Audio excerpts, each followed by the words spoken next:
Learning with Missy. Easy as 1, 2, 3. I love you. Hey guys, and welcome back. So if you're on this video, it's because you're using Desmos instead of the Inspire, instead of this calculator, which is perfectly okay. So first thing I need to do is clear out all this data. So I'm just gonna click in the table and delete everything. And I'm just deleting the numbers. I'm not deleting the actual table or anything like that because I want the information it's gonna give me. So the first table that we have is the one with the 0, 10, 20, 30, 40, 50, 60, 70, 80. And as you can see, the more you add, the longer your column gets. So just keep adding numbers if you need. The other side is the 79.2. And notice that I've already got some data populating right here, which is great, but I don't want it just yet. I want to type everything in. So 79.2, 80.1, 77.5, 68.7, 57.4, 42.4, 30, 12.7, and 1.0. Okay, so now that we've got all of that, you don't even have to press enter. All your information is right here. And you may have to zoom out because it is kind of hard. So yeah, you got to zoom out. And then notice my data is all right here. My line of best fit, it happens while I'm typing in the numbers, which is great. So these are all my data points. So you can already see that they're making a strong negative correlation. So I'm actually gonna make this bigger by screenshotting it and just,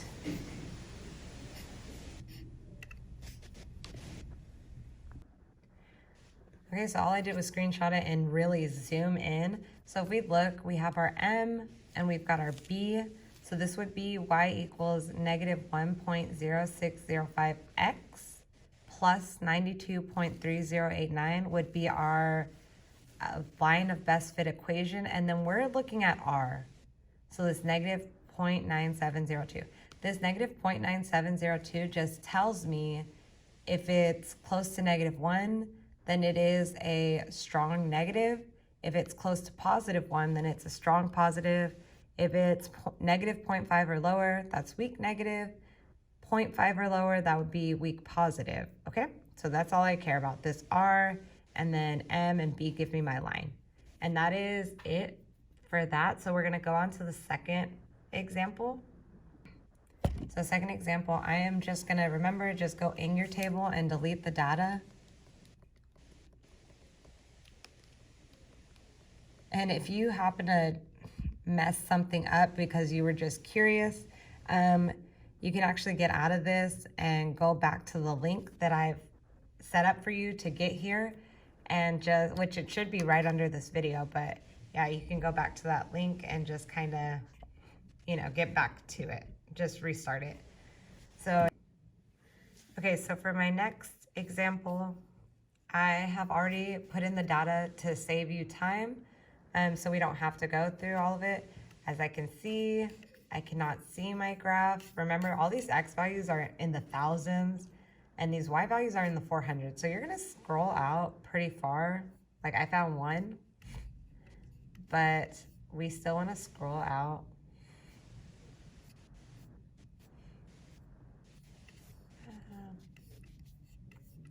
And then kind of drag the screen around and mess with it a little.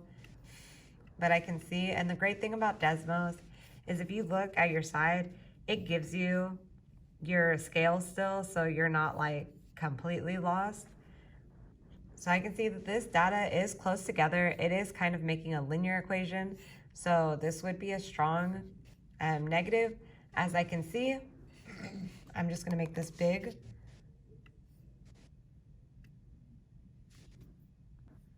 So I just kind of screenshotted it and put it together. So again, my linear equation would be y equals negative 2.25301 x plus 4891.33. And then my R is what I really care about, my correlation coefficient. This is negative 0.8. So that means I am a strong negative correlation. And that is it. If you have any more questions, please feel free to email me. Desmos is typically pretty easy to work with. It's user-friendly, so I really like it. If you prefer to use the calculator, that's fine. And that's pretty much it. Good luck, guys.